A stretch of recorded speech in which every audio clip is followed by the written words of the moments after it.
Bonjour et bienvenue. Aujourd'hui, on se penche sur le parcours assez fascinant du révérend pasteur Beira Christophe Adjé. On va s'appuyer sur des éléments de sa biographie. Oui, bonjour. Et c'est vrai que ce qui frappe d'emblée, c'est ce point de départ, né en Côte d'Ivoire, dans une famille animiste. C'est ça. Et il devient ensuite une figure chrétienne connue, bien au-delà des frontières ivoiriennes. Tout à fait. L'idée, c'est de comprendre un peu les étapes clés, sa conversion, bien sûr, son ministère, ce qui a marqué son parcours, quoi. D'accord. Alors allons-y. Donc pour commencer, les bases. Il est né le 26 août 1957 en Côte d'Ivoire et le contexte familial, c'est important. On parle d'une famille fétichiste, donc avec des valeurs animistes. Oui, un environnement très différent de ce qu'il va embrasser plus tard. Carrément. Le tournant, c'est août 1978. Il se convertit au christianisme dans une église pentecôtiste internationale.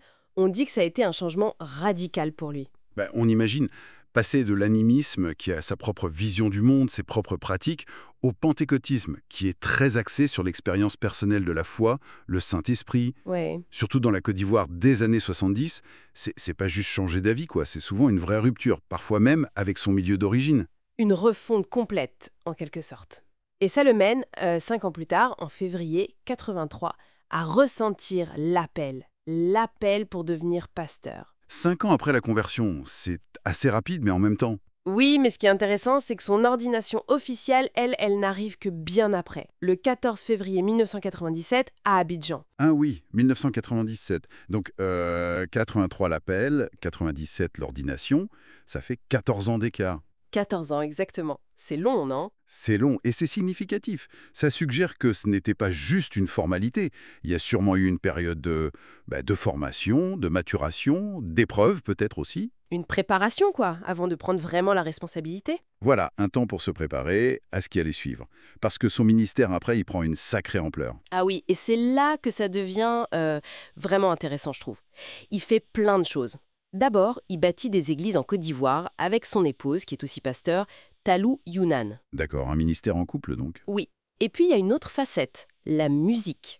Il est chantre et il a enregistré, tenez-vous bien, 15 albums. 15 albums, ah ouais, quand même. Oui, il utilise vraiment la musique pour l'évangélisation. C'est énorme, 15 albums. Ça montre qu'il n'a pas qu'une seule corde à son arc.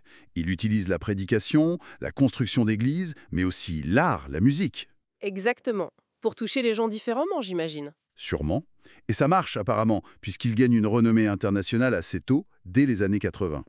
Il prend des responsabilités, devient président de plusieurs organisations chrétiennes. Il est aussi membre du groupement chrétien Ministères sans frontières, le GCMF. Oui, ses affiliations à des réseaux comme le GCMF, c'est important dans le milieu évangélique. Ça montre une volonté de collaborer, d'étendre son action, ça connecte les différentes facettes de son travail, le bâtisseur, le musicien, le leader. Tout ça converge vers son objectif d'évangélisation finalement. Et ça ne s'arrête pas à la Côte d'Ivoire. Non, loin de là, il y a une nouvelle étape, très importante, en février 2023. Il fonde la Mission chrétienne évangélique, à Québec. Au Canada. Oui, changement de continent, hein. Un sacré changement de contexte aussi.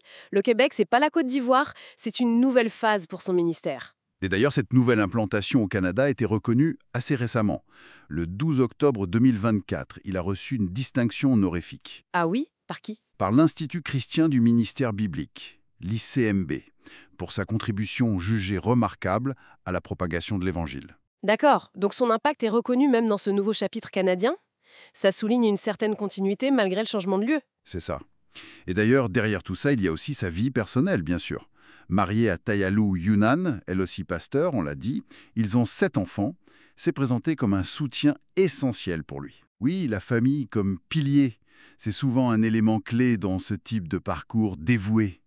Il le dit lui-même d'ailleurs dans une citation qui est rapportée « Je suis reconnaissant pour la grâce de Dieu qui m'a sauvé et appelé à son service. Je suis honoré de servir le Seigneur et son Église. C'est une bonne synthèse. Ça montre bien le lien entre sa foi personnelle profonde, le soutien familial, le partenariat avec son épouse dans le ministère aussi, et puis l'engagement public, le service. » C'est ce mélange qui semble être le moteur depuis toutes ces années. Tout à fait. C'est ce qui explique sans doute cette longévité et cette capacité à s'étendre géographiquement. Donc si on résume, On part d'un jeune homme dans un village ivoirien, milieu animiste, et on arrive à un pasteur, bâtisseur, musicien, leader chrétien reconnu internationalement. Dont le ministère traverse les décennies et maintenant les continents. C'est un parcours assez incroyable quand on y pense. Absolument. Et ça soulève une question intéressante pour finir peut-être. Oui. Comment une trajectoire de foi personnelle, une mission de vie comme celle-là, arrive à s'adapter, à évoluer à travers des contextes aussi différents. Passer de la Côte d'Ivoire postcoloniale au Québec d'aujourd'hui, qui est très sécularisé. C'est vrai, les défis ne sont pas les mêmes. Pas du tout. Alors, qu'est-ce qui permet de garder le cap, cette conviction initiale, tout en s'adaptant à des réalités locales si différentes? C'est quoi le secret de cette continuité dans le changement? Une bonne question pour réfléchir, en effet. Merci pour cet échange. Merci à vous.